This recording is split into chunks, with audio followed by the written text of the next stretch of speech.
he's being asked about it at these press conferences. How are you funding all of these promises? He's snapping at reporters. He's getting angry about it. Reality is it's you and I who are going to be paying for it. He's just not being upfront. And I've got to say, just on that point there, and Gary, I want to ask you about this. Why is Anthony Albanese so obsessed with Peter Dutton? And I said this earlier because he only seems to be at ease when he's talking about Dutton. The rest of the time, there is such an acute failure to communicate. Yeah, look, Danica, let me just walk this through very slowly. Anthony was born and raised in public housing. You may not have heard that. And he carries... No. He carries with him the awful reality that while he's accumulated a great deal of a property portfolio, he's actually now living rent-free in public housing again. Two nice houses, one with a really terrific view. And Peter Dutton is living rent-free in his mind.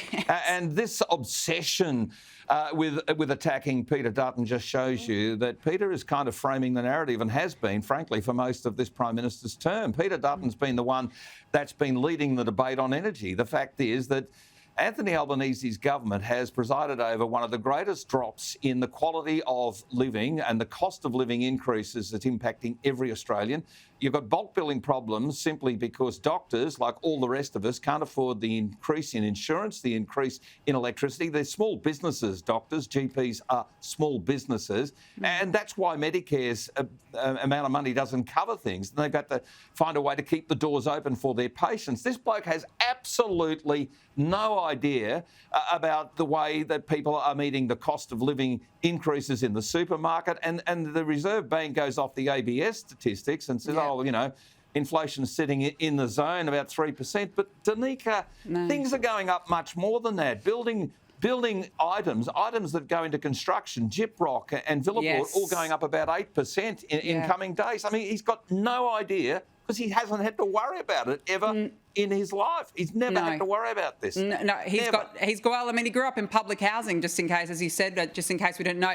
Now, just before we head to a break, I mean, today he lined up with breakdancer Ray Gunn. He joined the breakdancer for an annual cricket charity match. James McGrath, I've got to say, both have the same level of skill. Would you agree?